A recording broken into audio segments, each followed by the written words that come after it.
On this week's show, Street Fighter in Hell, your favorite creator interactions, and Chaos Comics celebrates 25 years. It's Previews World Weekly, and it's happening right now.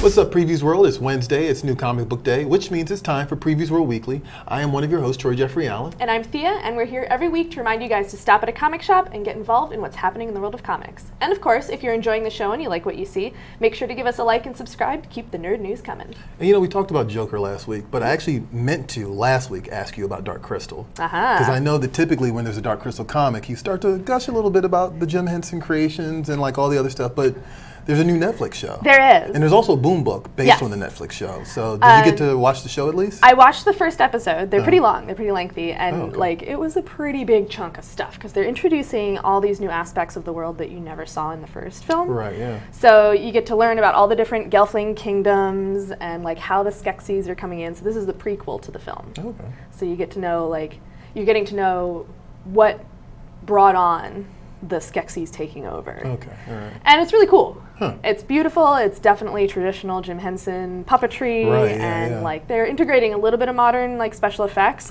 but nothing that takes away from the original like. Right, yeah, the good stuff. Yeah. Right, yeah. I was curious about that because I remember seeing that. I forget which Muppet movie it was the one with Tina Fey in it.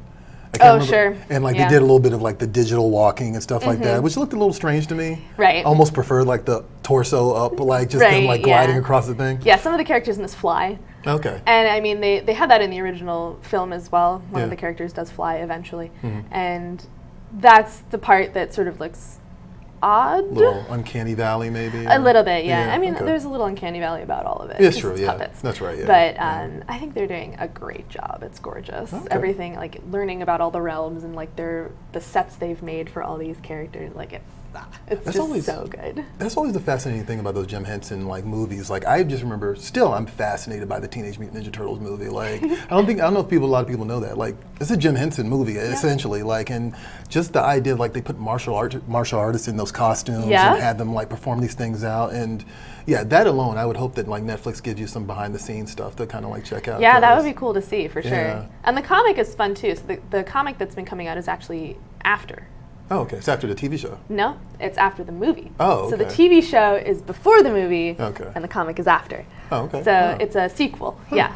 So it's after they've put the Skeksis down from taking over. Yeah. Okay. All right. Cool. So it's cool that they've got all this stuff that's just like the whole timeline now. Yeah. All right. That's pretty awesome. Now I've always been curious about Dark Crystal. I never really. I think I wanted to watch it as a kid, and it kind of freaked me out. It's definitely like a bit much for kids, unless you're a weird kid like I was and watched a lot of really weird stuff. Fair enough. My favorite movie was The Red Slippers. Red Slippers. Which is about a ballerina who finds these cursed shoes and like dances herself off a cliff. So like that's what kind of child I was.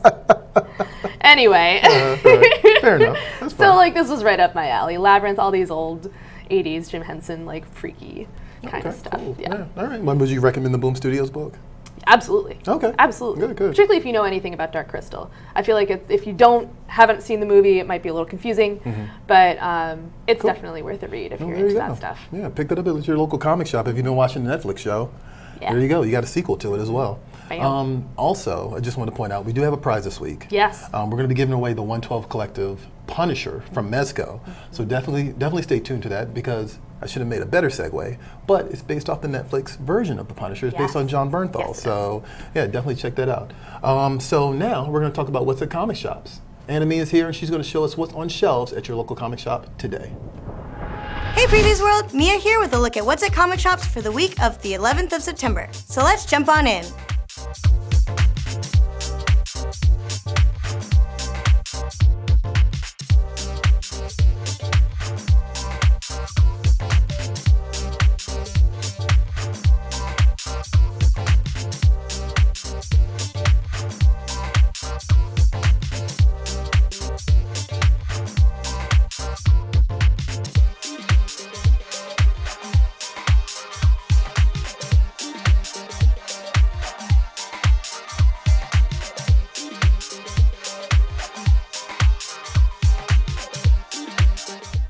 And we're just getting started. The world of comics has even more to offer, so stop at a shop already, and you might just find your new favorite thing. See ya! Thanks, Mia, and of course that's just a little bit of what's available. If you want to see a full list of titles you can get at your shop this week, head on over to PREVIEWSworld.com/new releases. What you been reading? Well, so I actually have been sleeping on this. Yeah. I saw it in the catalog like a few months back, but it's called #Danger. The title instantly got my attention, and it's cool because it's from like some Vertigo alum. It's Ahoy Comics. They did the book Wrong Earth, which was another one of my picks. They also did Planet of Nerds, which was another one of my picks. This seems to be kind of like looks like they my make home. things you like. Right? Yeah. And it's cool because the concept is basically, you get a title like #Danger. Like, what is it's something? It's going to be something about the internet. Well, it's basically these kids find out that like, oh, the media thrives on conflict, so let's create a supervillain and then defeat them. Ooh. Yeah, right. Cool. And so I actually had not picked up the first two issues, so I'm probably gonna have to trade wait for this one because I think they're all sold out right now. But I want people to know about it because it's cool. It's Tom Payer. He's again another Vertigo alum, and yeah, it's just a cool book. And I kind of feel like all roads for me lead to Vertigo. So You're right. So if you're into that like I am, you should check that out. Absolutely. What are you looking forward to this week? So Ironheart. We've talked about Ironheart before on the show. That's We talked true, about yeah. it back when it came out Yeah. with issue number 1. We're up to issue number 10 right now. Yeah, wow. And I just wanted to bring it back to Riri because, cool stuff, right? You guys got to get on this bandwagon. Yeah. She's got some cool stuff going on for sure, but yeah. It's a fun one, yeah. I read the first issue and it's real breezy. Like it's just like a fun, upbeat experience. Like Exactly. I think the character kind of started off kind of like a little murky. Sure. And this book, I really kind of feel like she comes into her own a little bit more. Awesome. So yeah. So yeah, hey, Riri Worth Williams, definitely pick that up. Earlier I mentioned Street Fighter in Hell, and those aren't microtransactions. It's actually Akuma versus Hell. It's from Udon and it's out this week. Yeah. It's cool because it's basically a series of one-shots. They promised earlier in the year that they were going to do a bunch of 5 different one-shots. Not all Akuma focused, but on different characters. And this one is Akuma focused. So it I is always liked Akuma. in hell. He has a dust up with the Darkstalkers, ends up in in hell, and now he has to take on demons and all that stuff. It also goes from his past. So Cool. it just sounds Classic. awesome. Yeah. Good Street Fighter fun. Right, yeah, it just sounds like awesome. it. And if there should be a level for this or something Yeah, like right, that. yeah. Where's the DLC, guys? Right, exactly. So yeah, Akuma versus Hell, all of Hell. So check All that of it, out. the entirety. Good. What else are you looking forward to this week? So Ronin Island. Okay, yeah. Again, another book that I've talked about before. Yeah. We're on issue number 6. This is from Boom Studios, and it's Greg Pak and Yanis Milonoyanis, Oof, yikes. which is a lengthy Greek name. It's a good But yeah, he's a great artist. I love everything that he's been putting out recently. And of course, this is about 2 young kids who are living on an island that's like the last refuge after an event for their, society. And there's an up-and-coming shogun Okay. who's trying to take over and run everything, and they're sort of trying to figure out how to stop him and what he's up to and this sort of thing, and their little adventure continues. They've actually split off from each other in this issue, and they're sort of on their paths to figure out what's going on, and inevitably will come back together. But it's a great book for sure. Cool. No, I know. If Ahoy is my home, it seems like Boom is kind of your home. So Yeah. which is fine because they make some really cool stuff. Once in Future, and a bunch of other stuff. Yes. Some big ticket items to just kind of keep an eye on. Stuff that you should just keep an eye on. It's just big titles out this week. One of them is Event Leviathan #3. It's Brian Michael Bendis and Alex Maleev. We talked about this before. It's basically the world's greatest detectives, or the world's greatest detectives in the DC universe, trying to solve the ultimate mystery. For me personally, I've picked Silencer a number of times on this show. Yes, you have. Her series isn't around anymore, but the little description promises that this issue, Silencer takes her shot. So I remember when this book first kicked off, I was like, is this going to relate to Silencer? Because it has a relation to Talia al Ghul and Silencer and Leviathan and all this other stuff. And so the answer is yes. So There you you go. got my attention, guys. I'm all for it. Your wish came true. It came true. There you go. And also, Bendis and Maleev are a pretty dynamic team. They've done Fact. Daredevil and a bunch of other cool stuff. So Absolutely. probably worth checking out if you haven't already. For sure. What else should people look out for? So we have the return of a character that's been around for a hot minute. Yeah. So this is Chastity, number Right, 1. yeah. And this is from Dynamite currently, and it's writer Leah Williams and artist Daniel Main. And this is a character this is the 25th anniversary of this character, which is why this is a pretty cool book to be looking at right now. And it's also the 25th anniversary of Chaos Comics, which is the original label that she was under. And they brought us Lady Death and Evil Ernie, Yeah. you know, basically great characters Right, that everybody knows Purgatory, and all that loves, stuff, right? yeah. Yeah. So they've been shuffled around through various publishers, but they're still tried and true and well loved, Yeah. right? They're still around. Yeah. And yeah, so this is, I mean, I've never heard of Chastity personally. Right. Chastity Jack is the full name, and she's definitely like a tough, cool character. Okay. I got a lot of like Tank Girl vibes from her, right? Yeah, For sure. yeah. So she's got some fun new adventures that she's, you know, taking everybody down and being a general menace, it All right, seems. no, that's good. No, I think, yeah, I mean, tough girl character. Like, she is spawned out of, like, the late 90s bad girl genre. You don't say. Yeah, Couldn't tell. That's an accurate description Yes. for sure. But, yeah, like, that whole thing is kind of interesting with the Chaos Comics thing, because they sold off all their characters except for Lady Death. Sold them all off to a comic book store, actually, and then in turn they sold it off to Devil's Due, and now Dynamite Entertainment has it. So they've exchanged hands a lot, but like it's nice that they're keeping the 25th, you know, keeping the memory of the 25 years that have Yeah, passed with it. yeah. Like, they're not just introducing it as like a new thing. It's Right. like there is history behind this. Sure. So. Yeah, it's cool. So actually, we had a contest last week. Yep. And normally we would announce the winner a little bit later in the show, but Because we're what they're talking winning is a comics. comic. Yeah. Yep. So the winner of last week's comic prize, which is the Batman Who Laughs hardcover, is Doyle Fan, who answered our question of what your favorite Batman villain is, with I like Bane because he wants to fight Batman one-on-one, no tricks or games. There you go. And you get favored because so many people are going to say the Joker. Of course. And I'm just like, no, I don't like. We get it. Everyone loves the Joker. Everybody loves the Joker. I get it. We talked about the Joker last week. Yeah. Got some heated like responses for our take on the Joker trailer. Oh, my. We weren't as enthused as everybody else, and so people were Sorry. like, "You're wrong." Like literally, one of the comments was like, "You're wrong." I'm sorry that you don't like Exclamation my point. opinion, question mark. You're allowed to have yours. Right, I'm fair not enough. Pooping on you. We didn't rag on it. We're just like, No. maybe. I don't know. It's fine. Yeah. And we also It's said just we'd not see my it. personal thing. You're allowed to love it. It's okay. Love it. Enjoy yourself. It's all right. It's okay. I'll go love my stuff. But speaking of Batman Who Laughs, actually, we have a trailer for you for Batman Who Laughs. A little itty bitty trailer. But here it is: Batman Who Laughs from Scott Snyder and Jacques, available in comic book shops now.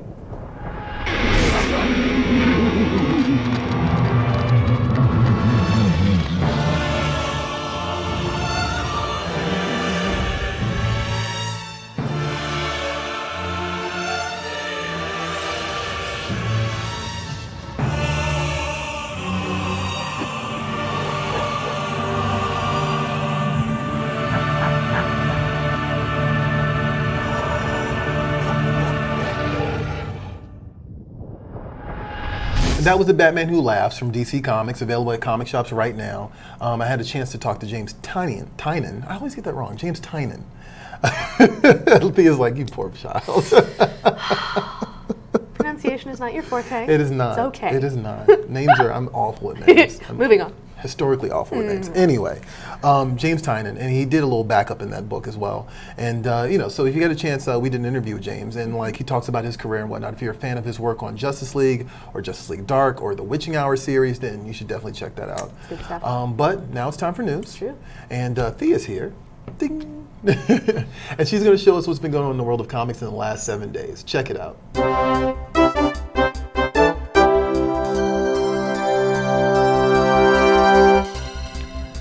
Hot on the heels of the final issue of Sabrina the Teenage Witch hitting stores today, writer Kelly Thompson and artists Veronica and Andy Fish have reunited for the next chapter in their spellbinding reboot of the classic Archie Comics character. Sabrina, Something Wicked, a new 5-issue miniseries launching in spring 2020, follows the magical monster mayhem of the first series, with Sabrina's powers on the rise and the forces of darkness not quite as at bay as she and her fellow witches would like. The 5-issue sequel will delve further into the characters, both new and old, that were introduced in the first miniseries, including the teens of Greendale High and Sabrina's familiar Salem. And with a deeper exploration of Greendale's witch history come many more witches, good and wicked. Sabrina the Teenage Witch number 5 arrives in comic shops today, with the collected Sabrina the Teenage Witch trade paperback volume number 1 following on November 20th. Yeah. I know this is like your wheelhouse 100%. I love Sabrina. Right, yeah. You mentioned earlier when we were talking about the news bits, like you mentioned off camera that you had a laundry list of Yeah. Sabrina cosplays. I mean, I want to do like the comic version and then like the Netflix version. That's cool, yeah. So I've got like this collection, and she wears very similar stuff. So I basically just have my like list of Sabrina wardrobe pieces in like 2 different wigs, because she has slightly different hair in the comics than she That does in the makes Netflix sense, yeah. series. But she still wears a little black headband, and That's a lot good. of red and black. Who else is on that list anymore? Is it just those 2 or? For Sabrina, yeah. I Okay. mean, I always have a long laundry list of cosplays. Oh, just in It's general. just Okay, my life got you. I as thought you a were going to do something cosplayer. like the entire cast or something like that. No, that's too many. That's too many. That's fair. Fair enough. Next up, Image Comics revealed a few of the highly anticipated covers for the upcoming record-breaking, history-making Spawn 301 issue by Todd McFarlane. These newly unveiled covers are done by creators Alex Ross, Jason Sean Alexander, Francesco Mattina, and Jerome Opeña. This record-breaking Spawn number 301 hits stores Wednesday, October 2nd. And stay tuned to Previews World for more cover reveals in the coming weeks. Yeah, and this is, I mean, you said it, but this is the actual record breaker. Yeah, this one's the one. So, yeah, like if you picked up 300 last week, I know a lot of people did. I'm actually very curious to see where that ended up on the top 10. Yeah. I'm assuming it's probably in the top 10 for this month. I would hope so. So we'll get back to you on that one. But yeah, it's congratulations. Like For they're already sure. on their way to making history. So Whoop, go whoop. for it, Todd McFarlane. Yeehaw. Criminal Macabre is back and bloodier than ever. Series creator Steve Niles, newcomer artist Julia Nemeth, and letterer Nate Piekos are teaming up to bring you the next chapter in the Cal McDonald saga, Criminal Macabre, The Big Bleed Out. Criminal Macabre, The Big Bleed Out starts when supernatural detective Cal McDonald, found wandering the streets as a disheveled vagrant, is ripped from his self-imposed retirement to resume his monster-killing career. Criminal Macabre, The Big Bleed Out number 1 goes on sale December 11th and will be available for pre-order from the October previews catalog. Yeah, I've never read a lot of Stephen Niles. I read 30 Days a Night, and I saw the movie. Yeah. But I don't think I've read a lot of other stuff by him. So I definitely yeah, haven't. but I know this book is the Criminal Macabre series is pretty popular. So, For sure. Yeah. Absolutely. If you're a fan, check it out. Get on in. Previously available only in mass market outlets, the DC Giants will be available in comic shops starting this September. These titles combine brand new stories with classic reprint material and make excellent and affordable introductory titles for young readers, new readers, and lapsed fans who will want to jump back into reading comics. Additionally, these Giants will be available to comic shops with brand new cover art. To see the covers of all 10 of these 100-page hits and more, head over to previewsworld.com. Yeah. I was just talking to somebody literally yesterday about Shonen Jump and Sure. the manga anthology format and how I think it's probably $7 or $8, but you get multiple stories in one. Yeah. And how I wish American comics would emulate that more. Ta-da! Boom, there you it go. is. I'm a big fan of a lot of the things DC's doing right now. Cool. I think streamlining their line was a good idea. I think the Black Label stuff is a good idea. I'll miss Vertigo, but it still serves a home. Yeah. And I think that bringing the giant size books into Shops, comic yeah. shops is a good Yeah, idea too. me I would too. like everybody to start doing that. Give people more bang for their buck, you know? It's true, bang for their buck, and then Yeah. being able to show people a little bit of a lot. Right, yeah. Right? A So that full they universe. can, a full universe, and then they can decide what they want to get more involved with, Right. So they get to have a little sample set, right? Exactly, Basically, which is exactly. nice. Yeah, it works for manga. Probably will work for American audiences Yes, too. So for sure. yeah, I'm a big fan of that. But now it's time for Previews Toy Chest. True. Natasha's here, and she's going to show us what's at comic shops this week. And then when we come back, we'll have a little prize for you. Check it out. Hey Previews World, Natasha here, and I'm going to give you a look at some of the new toys and collectibles in stores today. Here's your Previews Toy Chest for the week of September 11th, 2019.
Want to see more? Be sure to check out Talking Toys, our weekly show that spotlights new collectibles on their way to your friendly local comic shop. Just head over to PREVIEWSworld.com/talkingtoys to find out more. And as usual, if you're looking for more toys, head on over to PREVIEWSworld.com/toychest. Natasha's there, and she shows you all the stuff that's coming up, all the stuff that's out now, and all the stuff that has come out in the past. So definitely worth checking out. Yep. I want to point out, I kind of want to collect ships, and I keep seeing these Star Trek ships. They're very pretty. And I'm not even like a huge Star Trek fan, but in they're general, cool. yeah, like I kind of want to get a Battleship Yamato or like just like randoms, the Millennium Falcon. Yeah, but I bad idea. don't want to go down Yeah. that rabbit hole. No, like you I'm just already be up to your ears in ships Yeah, all of a yeah, sudden. right, Yeah, exactly. you turn around and your life is ships. Your life is full of ships. What a bunch of bullshit. Okay. Anyway, we have a prize this week. We do. Was there a toy pick that you saw that kind of stood out at all? I just like that it's a nice run of classic characters. Right. True. Yeah. That's cool. Yeah. I mean, there's nothing that I would particularly collect myself. You're right. Which I don't really collect anything like that because, again, rabbit hole. Rabbit hole. Bad idea. It's a legit rabbit Bad hole. idea. Hoarder. Yeah. I'm already like, I have a bunch of little like blind box figures that I'm like, oh my God, I need these away. I yeah. need these away from me. And those are designed to make you addicts. Yes, it's bad. Whew, so I'm like, no, I'm not going to collect figures, but they are gorgeous. Yeah. And they, like I said, good run of classic characters in this one. Speaking of gorgeous. Yeah. Actually, I don't know if you can call this gorgeous. Maybe badass. We'll go with badass. I mean, he's pretty good looking Yeah, okay. That's fair. for a figure. Yeah, that's true. I'll give you Bam! Punisher, that. Punisher. as seen on the Netflix series. Absolutely. And we'll see if I can get him out. I mean, he's still in plastic. Yep. Nope. Uh-oh. Nope. It's all going bad. There you go. Oh, this always takes. And this a is bit- this week's giveaway. This is this week's giveaway. Also, I love the embossed skull. Yeah. That's kind of cool. The right? box is very shiny. Yeah. The box in here is also very shiny. Right, yeah. Nice Shiny and box, fancy. shiny Punisher. Ta-da! John Byrne. So, yep, there he is. If you want to win our buddy the Punisher right here, comment on Facebook and YouTube what your favorite Punisher storyline is. And we'll take entries up until next week and pick somebody to win this somebody. Here you go.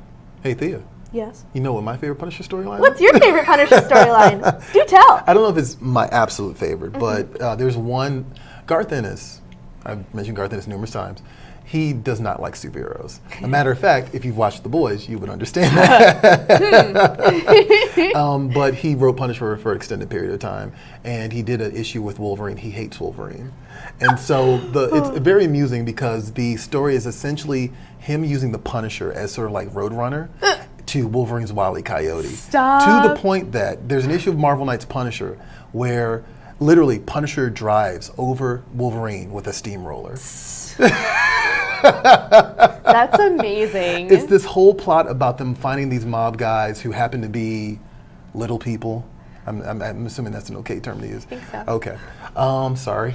And yeah, the whole thing's ludicrous, but like his just disdain for the character of Wolverine is very apparent, but it's also hilarious. So outside of that, another Ennis one was probably Born, where you kind of find out that the homicidal madman that is Punisher, Frank Castle, has always been there. So Sounds about right. Yeah, so Cool. wasn't born, he was always there in the first place. But there you go. That's just my go-to. So Nice. but anyway, Uh-huh. where are we? There we go. September's catalog. There you go. So September's catalog actually is still in stores, which means it's still time to pre-order stuff from the September catalog. For And sure. we pointed out before Undiscovered Countries on the cover, and all new John Constantine Hellblazer titles also on the cover. But there's Absolutely. tons of other stuff inside. So Gretchen's here, and you might recognize her from our top 10 sellers video. But she's going to show you what's inside September's catalog, at least some of the highlights, because there's 600 pages of just goodies. Check it out. Hey Previews World, did you know that your local comic shop serves as the home of adventure and excitement year-round? If you need proof, all you have to do is take a look inside September's Previews catalog. There you'll find toys, games, and much more, all coming to your local comic shop. Let's take a look. On our front cover this month, the Sandman universe has a new resident. You can kiss the neighborhood goodbye because John Constantine Hellblazer is moving in. And on the flip cover comes a twist-filled trek across a landscape that's alien, mysterious, and full of adventure. That landscape is America. And Scott Snyder, Charles Soule, and Giuseppe Camuncoli take us behind the wall that surrounds the U.S. and the sci-fi thriller, Undiscovered Country. The classic team of Sunspot, Wolfsbane, Mirage, Karma, Magic, and Cypher come together for an unexpected new mission. The original New Mutants reunite for an all-new adventure deep into space in Jonathan Hickman, Ed Brisson, and Rod Reese's New Mutants #1. Also available to pre-order at comic shops, the Turtles face their darkest moment as IDW Publishing's Teenage Mutant Ninja Turtles reaches its 100th issue. TMNT 100 is a landmark issue that will change the Turtles forever and set the stage for the next 100 issues. We're not even close to done, though. There's over 500 pages of eye candy inside September's previews. Check out the Matrix Comics 20th Anniversary Deluxe Edition, or the DC Gallery Deathstroke figure, or how about Hogwarts Decorative? And it's Video Game Month. There's so much inside previews this month and every month, so go pick up a copy of September's previews from your local comic shop today. Or, if you can't wait, head on over to PREVIEWSworld.com/catalog now. And just a little reminder that catalog orders are due on September 18th, although check with your comic shop because some comic shops extend theirs. I know that's when mostly the consumer orders are done, but they still have a couple of days left where they, you know, like have time to place orders. So Sure. check with your comic shop, find out when you can place orders, but always pre-order, pre-order, pre-order, pre-order. Like, that's one of the reasons we're here to remind you guys. Your comic shop thrives off of pre-orders, Yeah. and you also just don't want to miss stuff. Like I True. saw someone the other day complaining about House of X and Powers of X and how they missed all the first printings. If you pre-order, you don't have don't that have that problem. problem. I'm just saying, Yeah. and that's why it's there. Yeah. And it's no different than anything. You have to pre-order video games. Like, Exactly. you have to pre-order so many things. You have Yeah. to pre-order movie tickets. Right. So it's not that hard. Anyway, so it's Social Swamp time. Thea's here again. You haven't gone anywhere. I don't know why I No, said that, yeah. but you know, You never know. Thea's kicking around. But she's going to introduce us to this week's Social Swamp. Check it out.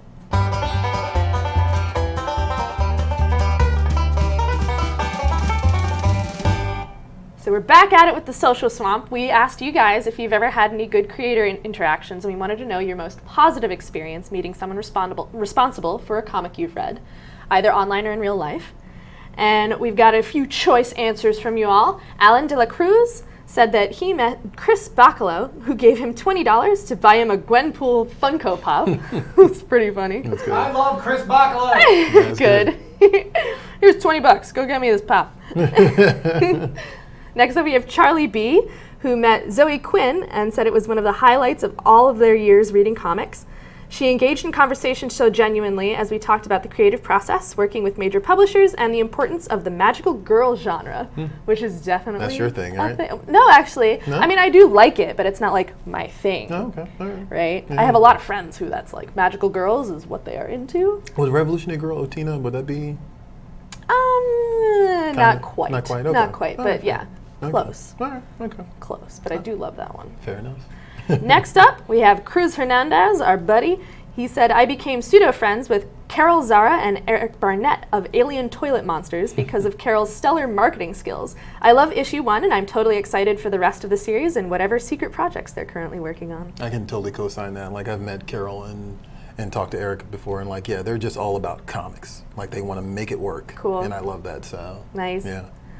Our other friend, Marika Davis, apparently met Neil Gaiman when he was in Arizona, and he was promoting his new book, The Ocean at the End of the Lane, which I still haven't read, but I really want to.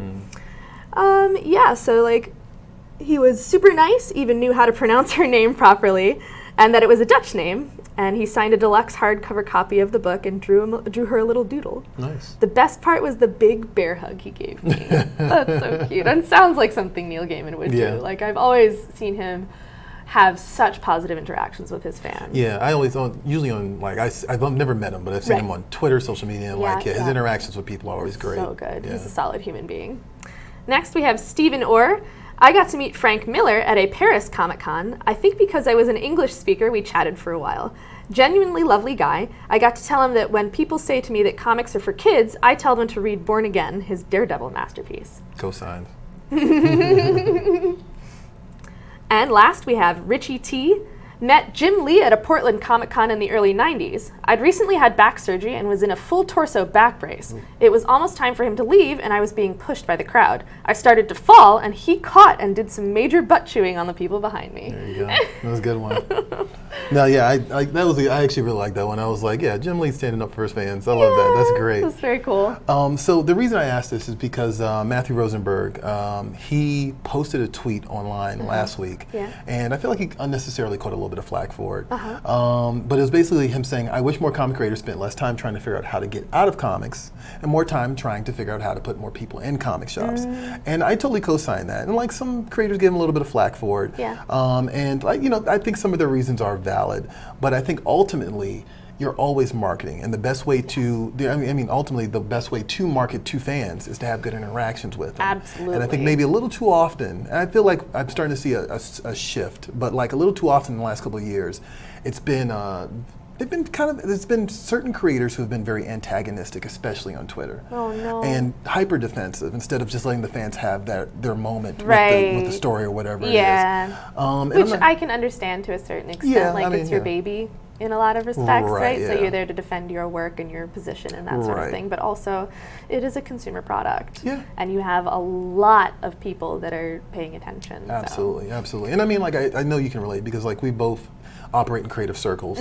And, like, yeah, I mean, you're going to get somewhat defensive because you spent time, blood, sweat, and tears making something, you know? But at the same time, I think that, like, you have to also remember that people, I think you made this point before when we were talking about interactions, like, people are going to engage with it in any way that they want to, ultimately. You can't control it. You can't control it. I'm not necessarily a big fan of that, but I understand the reality of it on top of that. You know what I mean? That's just how it is. That's just how it is. And so, like, yeah, I think, again, you're always marketing.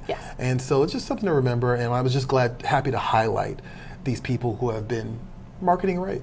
Marketing well. Keep it positive. Keep it positive. Keep it positive, and then everything after that will be positive. Right, yeah. At least largely. I mean, you inevitably have the old negative Nancy's. Oh, of course, yeah. But, you know, if you are a kind human being to other human beings, generally you're going to get that back. Exactly. Don't feed the trolls. Oldest rule of the internet. Yeah, don't feed the trolls. Oldest rule of the internet. Like, that was a rule when I was in high school when the internet was first coming around. And so, like, yeah, just remember that. Like, ultimately, it's a relationship. You know? Absolutely. But on that note, I guess we're done. We have a little bit of wrap-up business to do. End of the line. There you go. I've been watching a lot of Infinity War. Endgame this weekend. I was like stuck in a hotel and I was like, I'm going to watch Endgame for the 11th millionth time. Over and over again. Right. But it's so good. Anyway. End of the show. Comic shop shout out time. Comic shop shout out time. If you guys want to have your favorite local comic shop shouted out on the show, let us know what they are. Use the hashtag #SupportYourLCS and you could get a feature. This week we're going to leave you with photos of Metropolis Comics in LaSalle, Illinois, and that was sent in by Mitch Ellerbrock. Cool. And I think that's I could be wrong, but I think that's the Metropolis Comics that is also in Illinois, that's also the birthplace of Superman. Or maybe it was Ohio. You guys let us know in the comments. I could be wrong about that. I think that like the creators are from Illinois or Ohio. Cool. But regardless. There you go. That's it for us. It's been great hanging out with you guys. This is Previews World Weekly. I am one of your hosts, Troy Jeffrey Allen. And I'm Thea, and we'll see you at the spinner rack.